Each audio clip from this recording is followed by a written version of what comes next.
Okay, so after doing so why after taking some time to listen, this was actually a pretty fascinating Darknet Diaries listen, and it's literally just Jack interviewing Joseph Cox, and it's and he Joseph Cox has written a book on like some of the stuff that he did, but Anon being an FBI plant company, basically, that advertised secure encrypted phones for criminals by criminals. And it went worldwide. Like, the FBI was basically slurping up all this data, and they had to, like, pop the lid on it because it was getting too big that they couldn't handle the infrastructure anymore. So they have to start fresh again. The implications of it, especially in the line of Graphene OS and the French government and criminals using it, it's more that the governments are basically taking and forking Graphene OS in order to make operating systems and apps that are supposedly secure so that they can spy on criminal organizations. And it may also be that some of these other ones with the backdoor requirements, they're trying to ask for the backdoor requirements to make it easier on their operations so that they don't have to invest their own resources into it in order to get it. But the French government is already funding other projects like Murena and let's see, .io, and they have IoT as well in their stuff. So yeah, Murena is like a general work EOS. Let's go with that one. And then like you've got IoT.tech. Two projects that are pretty well like France based. They are de-Googled. They remove Google, but they don't have the same secure founding as Graphene OS does. Again, IoT, you've got open source, secure, sustainable. Again, I can still run IoT OS on a Pixel 5 and have it up to date on whatever their latest release is. Favor inclusivity. I don't. So there's yeah. Let's see. Let's go here. Google free Android, internet connection analysis, unwanted data transmission blocking, built-in parental control.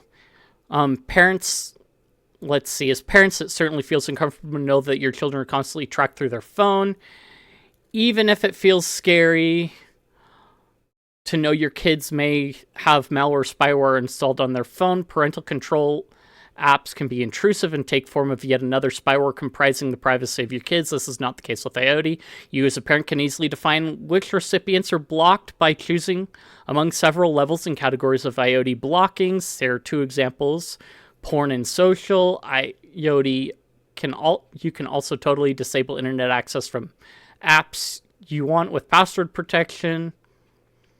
Let's see, app reliability audit, privacy-friendly selection of apps. So you've got, again, the store and what all.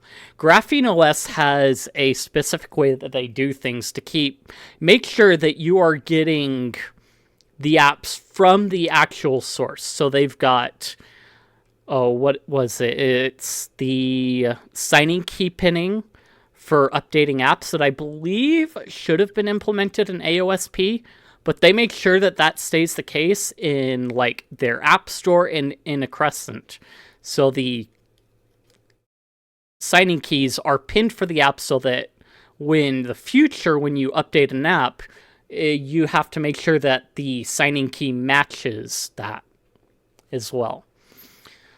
But in the case of Anom, it's an FBI company. Again, another government-run company, just like the Dairy Farmers Association and so on. But this time it's for intelligence and hampering down on criminals. And they were they had a bunch of US data that they slurped up, and because of Fourth Amendment protections, they technically weren't supposed to have it, so all they told people is don't look at this data, look at this data from foreign countries over here. And that's how they basically did the whole operation sting, so that later on, with the other countries' data, they would be able to come in US-based and attack it that way as well.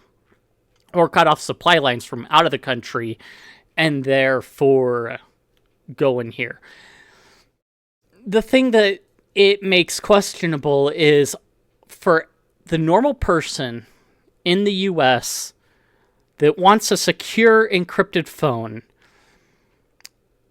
it increases the unreliability of who you're going to get your tech. Again, like Graphene OS always dogs on two of the largest ones, particularly based in France at the moment, where they, yes, remove Google largely from the Android framework,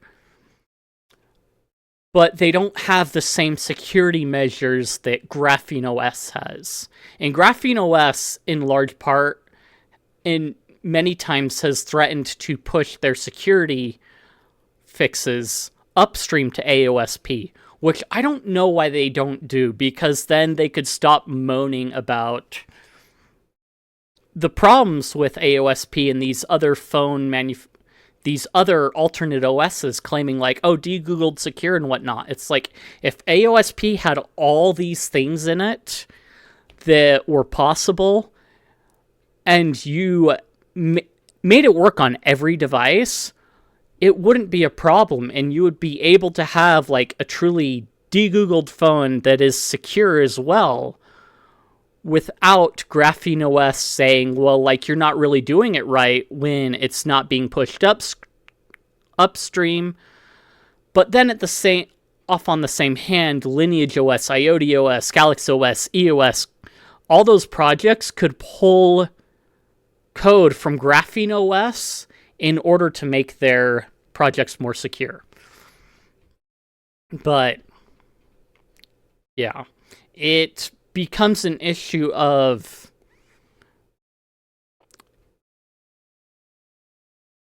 complaining and then governments coming in, misconstruing things and making things sound like the way that they're not. So in the case of Graphene OS in France, it's more along the lines of the French media making things sound not quite the way that they actually are. And so and many companies even do this. Like Apple say, well, we protect your privacy. And at the end of the day, just like the FBI with an Anom, it comes down to the fact that they're keeping your device secure from every other company slurping up all of your data, just so that they can be the exclusive company to slurp up all of your data on your device. So we're going to protect you from Meta's like over-intrusive data slurping in order to make it so that we can be the exclusive ones slurping up all that data. We are going to protect you from all of Google's exclusive data slurping in order to make sure that we at Apple are exclusively the person slurping up all of your data. And it's these kinds of things where, well, Apple cares about my privacy and their security. Yes, iPhones may be like number 2 when it comes to security factor in the large scheme of things, but that could quickly shift if Graphene OS patches were sent upstream to AOSP and then distributed across the board for all the other de-Googled Android projects. So that's the difference. And there would be more projects out there that would be able to take advantage of Graphene OS's security in order to push Apple even further down, for one. For two, it would also mean that it would open up the doors for intelligence agencies and law enforcement to create their own projects, fork things, add their own things in, and so it creates more onus on the user to verify that they are actually getting something that isn't a honeypot, or getting slurped up in the data with the honeypot. And so that's where it becomes tough. Just in this case of Anom, it was a big honeypot that was advertised to criminals. I'm not sure if there were innocent people involved in this, but it's possible that there were innocent people involved that got caught up in it, just because it's an encrypted, secure device that they were trying to get so that they could unleash themselves from big tech, but they ended up getting swept up into the Five Eyes network of surveillance just due to the fact that Anom was operated under the guise of the FBI. And just like anything else, the government is really good at taking criminals that they prosecute and hiring them to do their projects to root out other criminal elements.